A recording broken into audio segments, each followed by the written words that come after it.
और आजकल धर्म के व्यापार करने वालों की बाढ़ आई हुई है। हाँ, बहुत बड़ी फौज खड़ी हुई है उनकी।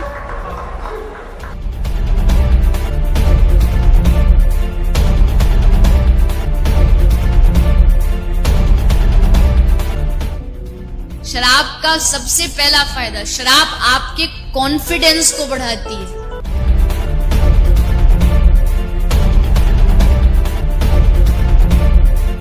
इसीलिए किसी को नाचने का शौक हो पर शर्म से नाच नहीं रहा हो, बस 2 ढक्कन पिला दो। और इस रास्ते पर हमको भटकाने वाले 10-20 नहीं है, सैकड़ों लोग हैं। कि अगर इस्लाम को पूरी दुनिया अगर स्वीकार कर ले तो इसमें कोई बुराई नहीं है, तो ऐसे हिंदू धर्म को मैं तिलांजलि देता हूं। हिंदू धर्म कुछ नहीं है।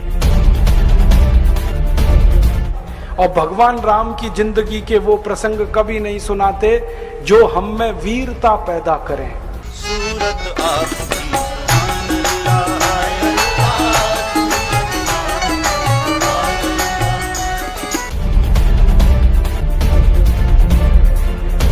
कहीं से 10 करोड़ लूटो, कहीं से 20 करोड़, कहीं से 25 करोड़।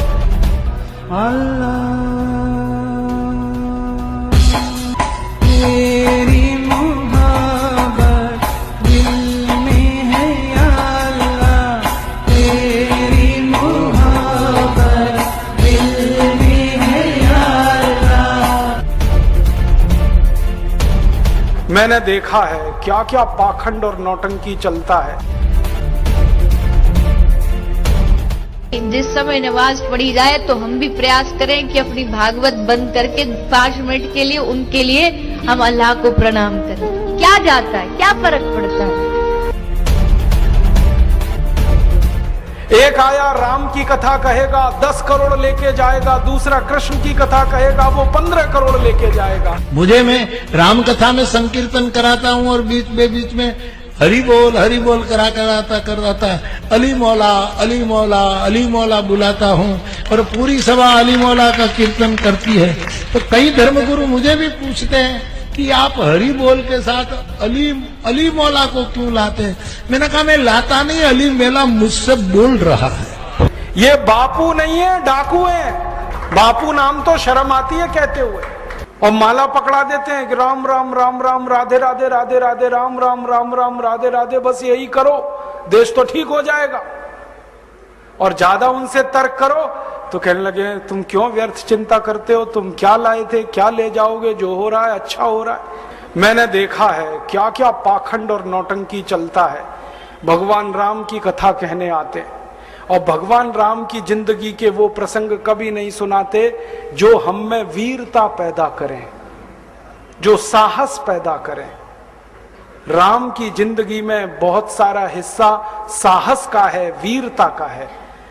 जब 14 वर्ष के लिए वनवास चले गए राम, तो हमको सुनाई जाती है राम की जो कथा ना, उसमें कहते हैं राम ने 14 साल एक ही काम किया, हाय सीते हे सीते, हाय सीते हे सीते, हाय सीते, ये सुनाते हैं हमको।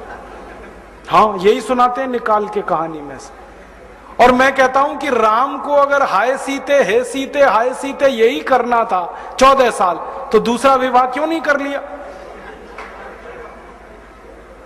सैकड़ों राजा तैयार थे अपनी राजकुमारियों को राम को देने के लिए, वो तो कर लेते दूसरा विवाह। क्योंकि हाय सीते हे सीते हाय सीते हे सीते, एक स्त्री के लिए अगर वो इतने ही बिलख रहे थे, तड़प रहे थे, दूसरा विवाह कर लेते। तो ये सब चुप हो जाते हैं, फिर बात नहीं करते।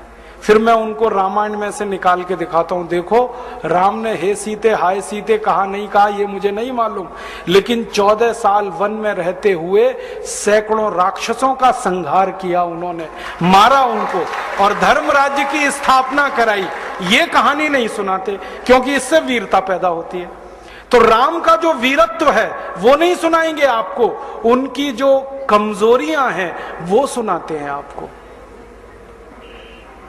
और राम कथा जब वर्णन की जाती है तो मंच पे बैठ के आहा कैसे आंसू ढलल ढलल आंसू निकलेंगे, आपको भी रुलाएंगे, खुद भी रोएंगे। किस बात के लिए हो, राम को वन गमन में इतना कष्ट हो रहा है, वन में इतनी तकलीफें हो रही हैं, तो राम की तकलीफों का वर्णन कर रहे हैं, आंसू आ रहे हैं, और ये सारा वर्णन एयर कंडीशनड मंच पर बैठकर होता है। अपने को तकलीफ नहीं होनी चाहिए, राम की तकलीफों का वर्णन कर। एयर कंडीशन मंच चाहिए, एयर कंडीशन घर चाहिए रहने के लिए, एयर कंडीशन कार चाहिए, और चार्टर्ड प्लेन चाहिए आने और जाने के लिए, तब राम की कथा सुनाई जाएगी।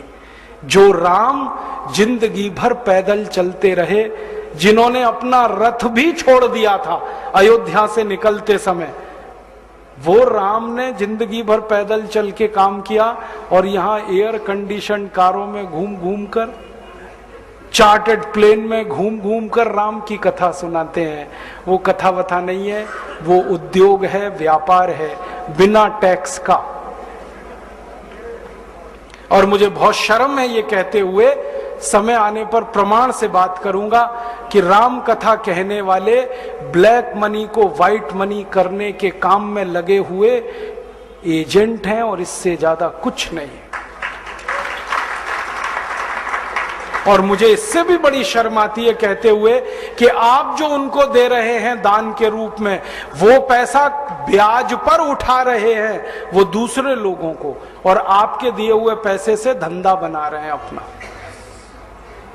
फिर ऐसे कृष्ण की कथा कहने वाले आ जाते हैं, कहते राधे राधे राधे राधे राधे राधे, और कुछ कहो ही मत, राधे राधे।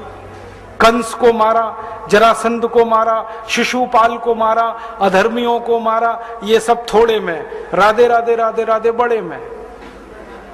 हाँ, क्योंकि आपको कायर बनाना है ना, निर्वीर बनाना है, नपुंसक बनाना है, तो वीरता की कहानी क्यों सुनानी है? तो चुन चुन कर ऐसी कहानियां सुनाते हैं। और मैं आपको बहुत गंभीर बात कह रहा हूं कि ये सारे हमारे देश में जो पाखंडी लोग हैं ना, राम और कृष्ण की कथा कहने वाले, ये सरकारों के साथ मिले हुए हैं, क्योंकि सरकारों ने इनको एक कान में मंत्र फूंका है, तुम लोगों का ध्यान इस तरफ भटकाते रहो ताकि कोई महंगाई के खिलाफ न लड़े, गरीबी के खिलाफ न लड़े, बेरोजगारी के खिलाफ न लड़े, अत्याचार के खिलाफ न लड़े, वो डूबा रहे राधे राधे राधे राधे राम राम राम राम, बस इसी में। और समझाते रहो, तुम क्या लाए थे, तुम क्या ले जाओगे, क्यों व्यर्थ चिंता करते हो, जो हो रहा है अच्छा हो रहा है, आगे होगा और भी अच्छा होगा। एक रास्ता ये है। अब दो रास्ते हैं अपने सामने, एक रास्ता भगत सिंह का, ऊधम सिंह का, चंद्रशेखर का, एक रास्ता हमारे ये धर्म गुरुओं का, पाखंडियों का, जो राम की कथा, कृष्ण की कथा। मुझे बहुत ऑफर आए हैं, मैं आपको दिल का दर्द बता रहा हूं, सच में कह रहा हूं, आपसे नाम नहीं लेता। मुझे ऑफर आए कि तुम कहां बेकार भटक रहे हो, मेरे साथ आ जाओ। मैंने कहा बापूजी क्या होगा उसमें? तो कहने लगे जितना मिलता है वो डबल हो जाएगा। मैं बोल रहा कैसे? तो उन्होंने कहा तुम्हारी वाणी में बहुत जोर है, और मेरे पास लोगों की भीड़ इकट्ठा करने का, मजमा लगाने का तरीका है। मैं ऐसा डमरू बजाता हूं कि सब इकट्ठे होते हैं, और तुम्हारी वाणी में जोर बहुत है, मिलके लूटेंगे, थोड़ा तुम्हारा थोड़ा मेरा। ऐसे खुले ऑफर हैं मेरे पास। और मैं कहता हूं बापूजी माफ करो। क्यों? कहते तुम्हें पैसे नहीं चाहिए। मैंने कहा पैसे ही चाहिए होते तो बहुत रास्ते हैं मेरे पास, यही एक बचा है। पैसे ही कमाने हैं तो बहुत रास्ते हैं, ये एक रास्ता थोड़ी है।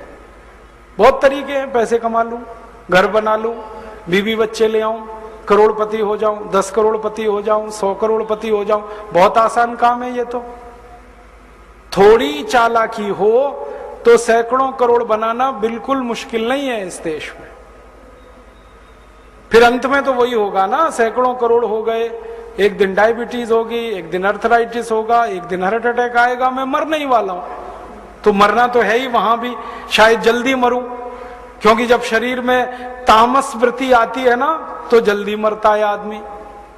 जब तक सात्विक रहता है तब तक थोड़ा दम रहता है, तो तामस वृत्ति आएगी, मरना मुझे वहां भी है। तो क्यों ना इस रास्ते पे चल के मरूं जहां सात्विक वृत्ति भी है, मरना है ये तो पक्का ही है, जिंदा तो कोई रहेगा नहीं। तो भगत सिंह का रास्ता क्या बुरा, ऊधम सिंह का रास्ता क्या बुरा, चंद्रशेखर का रास्ता क्या बुरा? कुछ करके मरो ना। मरेंगे ये सब भी। राम की कथा सुनाते सुनाते हार्ट अटैक आएगा, मरेंगे वो भी। डायबिटीज सबको हो रखी है, मैंने देखा है नजदीक से जाके, सब इंसुलिन लगाते हैं, खाते हैं गोलियां, अपनी डायबिटीज नहीं मिटा पाते, दूसरों को उपदेश देते फिरते। ब्लड प्रेशर सबको बढ़ा हुआ है, क्योंकि ये जो काला धन है ना, इसका हिसाब किताब करने में बीपी ही बढ़ने वाला है।